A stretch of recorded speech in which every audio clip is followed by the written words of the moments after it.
আমার বলা দামের থেকেও 10 লক্ষ টাকা বেশি দিয়ে কে জমি কিনবে?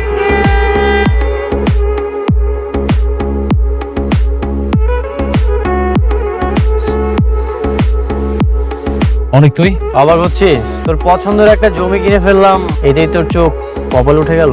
অবাক হই নাই। তুই এত টাকা কোথায় পাইলি? 2 দিন আগেও তো তুই টাকার জন্য আমার কাছে পা ধরতে গেছিলি। সবে তো মাত্র শুরু। আজ থেকে তুই নিচে নামার দিন গুনতে থাক।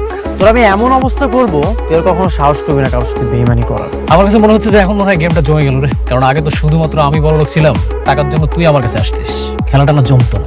এখন মনে হচ্ছে খেলাটা জমে যাবে। তুই দিন গুনতে থাক, পরের যে চালটা আসতেছে সেটার জন্য রেডি থাকিস। তোর আমি এমন অবস্থা করব তুই চিন্তা করতে পারবি না।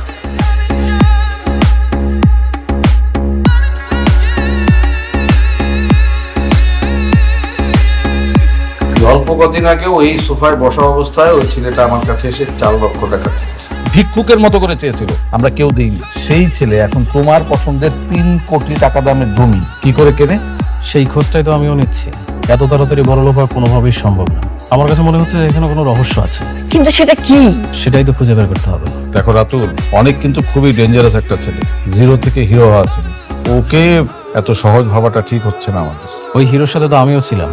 ও কখন কোথায় কি করে, আবার কখন কোথায় কোন স্টেপ নেবে, আমি সবকিছু জানি। ওর একটা ব্যবস্থা আমি নিচ্ছি। আচ্ছা বাবা, শান্তার সাথে তোমার বিয়েটার এটা কি করলা? সবই হবে। দেখো রাতুল, তুমি অনেকের সাথে বেইমানি করেছো, আমরা কিছু বলিনি, কিন্তু তুমি কোনোভাবেই আমার মেয়ের সাথে বেইমানি করবে না। বেমান কি আমি একাই? না মানে আমি তো ওকে ভালোবাসি আর ওকেই তো বিয়ে করবো। কিন্তু আমাদের এই মুহূর্তে মেইন ফোকাস হচ্ছে অনেক।